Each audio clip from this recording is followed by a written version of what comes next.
Hi, Teresa Murray from The Blind Spot here. So the headlines this morning are suggesting that the United States didn't anticipate what is now happening with regards to the Strait of Hormuz and the broader energy ripple effects that are happening because of the intervention in Iran. I don't think that is the right way to look at this. Because the real question isn't what happened after the strikes. It's how, though, these actions in any armed conflict are evaluated before they even happen. In any conflict at this level, decisions aren't made, or shouldn't be, without scenario modelling, without predicting if this, then that. States don't operate blind when the stakes are high. They model outcomes, including worst-case scenarios. And if we look at Iran specifically, Iran is not an unknown actor. Its capabilities, its leverage points, its likely responses, these are all well understood over decades. And we also have decades of precedent from interventions in the Middle East, particularly by Israel and the United States. So the idea that escalation, particularly around energy routes, wasn't anticipated doesn't really hold up in my view. So I think we're asking the wrong question. The question isn't, why wasn't this predicted? The question is, if this was predictable, i.e. what is happening now with energy, supply chain prices, why proceed anyway? And that leads to another question that I don't think is being asked enough. If all of these risks were known prior to the intervention in Iran by the United States and Israel, who was expected to absorb the repercussions? Because when you model escalation at this level, you're not just modelling military response strategies, tactics, etc. You're modelling economic impact, energy disruption, downstream effects on populations. And those effects aren't evenly distributed. Europe, for example, is already vulnerable due to the war in Ukraine, especially when it comes to energy. So when pressure is applied to global energy systems, the impact lands unevenly on certain economies and ultimately on ordinary people.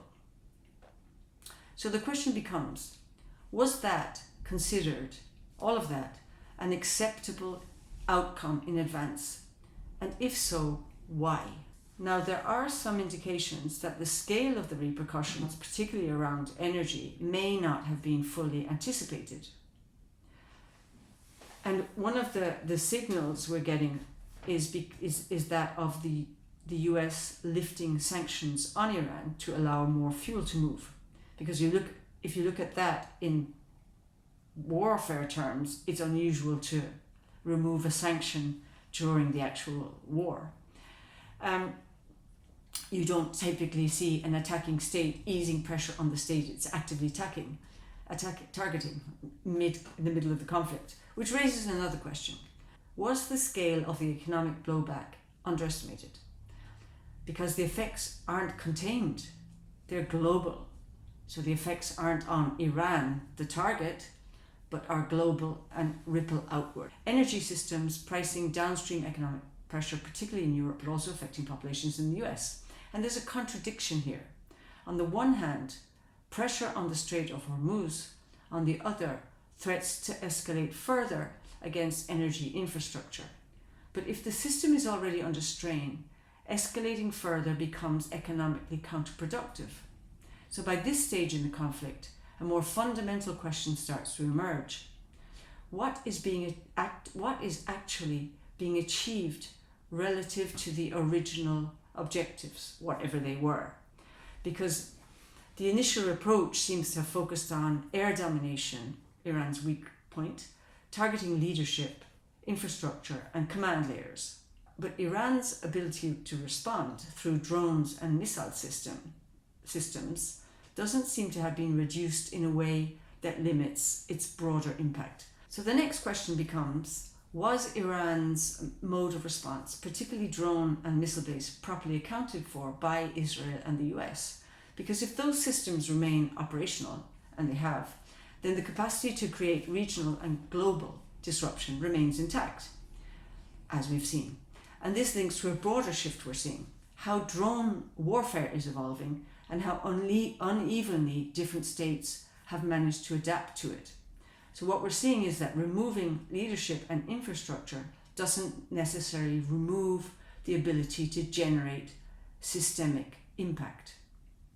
So rather than asking what went wrong, I think the more important questions are, what risks were already known? What risks, and I'm talking about the context of the aggressors, in this case US and Israel. What risks were known?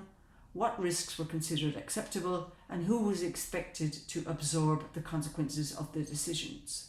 Because that tells you much more about where this could go next.